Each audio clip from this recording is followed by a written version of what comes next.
Hello guys, welcome to my channel SBR রান্নাঘর। আজকে খুবই সুস্বাদু চিংড়ি মাছের একটি তরকারি রেসিপি আমি শেয়ার করতে যাচ্ছি। ট্রাস্ট মি, এই তরকারির ঝোলটা খেতে এতটাই মজার হয়, আপনি এই তরকারিটা যদি আমার রেসিপি ফলো করে একবার তৈরি করে খান তাহলে সারা শীতে যতদিন পর্যন্ত ফুলকপির দিন থাকবে ফুলকপি দিয়ে গলদা চিংড়ির এই তরকারিটা বারবার করে রান্না করার চেষ্টা করবেন। রান্নাটি করতে প্রথমে একটি মশলা ভাজি করে নিব। আর এখানে নিয়েছি কয়েকটি এলাচ আর একটু দারচিনি আর আস্ত জিরা। এই মশলাটা আমি একটু ভালো করে ভেজে নিব শুকনা খোলায়। জিরাটা যখন ফুটতে শুরু করবে এই পর্যায়ে মশলাটা ভাজা হয়ে গেছে, এখন আমি নামিয়ে নিচ্ছি।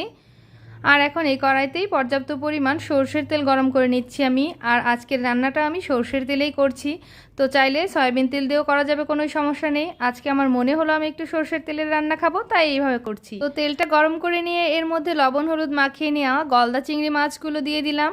আর এখন এই তেলের মধ্যেই মাছগুলোকে নাড়াচাড়া করে ভালো করে ভাজা ভাজা করে নিব।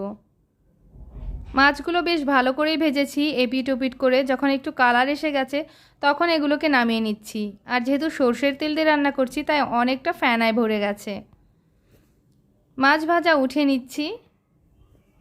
আর এই তেলের মধ্যে এখন দিয়ে দিব ফোড়নে জিরা। তার আগে আরও কিছুটা পরিমাণ তেল দিয়ে নিলাম পুরো তরকারিটা রান্না করার জন্যে। তো এখন এই তেলের মধ্যে ফোড়নে জিরা দিয়ে দিয়েছি।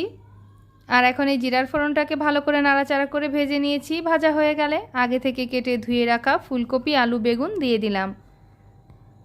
শুধু ফুলকপি আর আলু দিয়েও করা যাবে, আমি একটু বেগুনও মিক্সড করে দিয়েছি, এতে করেই খেতে আমার কাছে বেশি ভালো লাগে। তো ফুলকপি আলু বেগুন দিয়ে দেওয়ার পরে স্বাদ মতো লবণ আর প্রয়োজন মতো হলুদের গুঁড়া মরিচের গুঁড়া দিয়ে সামান্য একটু জল দিয়ে এখন এটাকে নাড়াচাড়া করে নিব। আর মশলার সঙ্গে ভালো করে নাড়াচাড়া করে নিয়ে এখন এটাকে ঢাকা বন্ধ করে আমি একটু কষিয়ে নিব।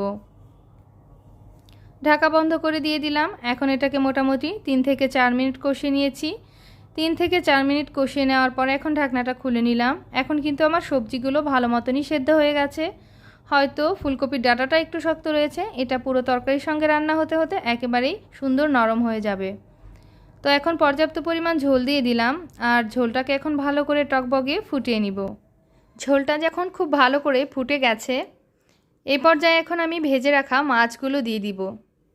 গলদা চিংড়ি কিন্তু আসলে এমনিতেই খেতে অনেক সুস্বাদু, আর সেই তরকারিটা যদি ফুলকপি দিয়ে এইভাবে রান্না করে খান তাহলে বুঝতে পারবেন যে এই চিংড়ি মাছের তরকারিটা ঠিক কতটা সুস্বাদু। আমার কথায় বিশ্বাস না করে আপনারা একটু এভাবে ট্রাই করে দেখবেন, তাহলে খেয়ে বুঝতে পারবেন যে গলদা চিংড়ি আর ফুলকপির এই তরকারিটা ঠিক কতটা সুস্বাদু। তো মাছগুলো দিয়ে দেওয়ার পরে মাছসহ আমি আরও মোটামুটি 4 থেকে 5 মিনিট এটাকে মিডিয়াম লো আঁচেই ফুটিয়ে নিয়েছি। ফুটিয়ে নেওয়া হয়ে গেছে। এখন 4 থেকে 5 মিনিট পরে দিয়ে দিলাম সেই ভেজে রাখা মশলা বাটা। এই মশলাটা আমি শিলপাটায় বেটে নিয়েছি। তো এই মশলা বাটা দিয়ে এখন এই মশলার সঙ্গে ঢাকা বন্ধ করে আমি লো আঁচে রান্না করে নিব আরও 2 থেকে 3 মিনিট।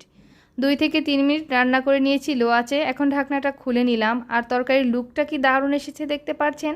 আর এটা এত সুন্দর একটা ফ্লেভার বের হয়েছে কি বলবো। খুবই সহজেই ফুলকপি দিয়ে গলদা চিংড়ির এই সুস্বাদু তরকারিটা রান্না করা আমার হয়ে গেল।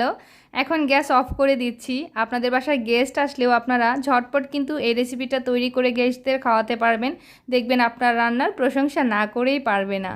তো রেসিপিটি কেমন লাগলো আশা করছি ভালো, আর ভালো লাগলে প্লিজ লাইক কমেন্ট এবং শেয়ার করবেন। সকলেই ঘরে তৈরি খাবার খান, সুস্থ থাকুন।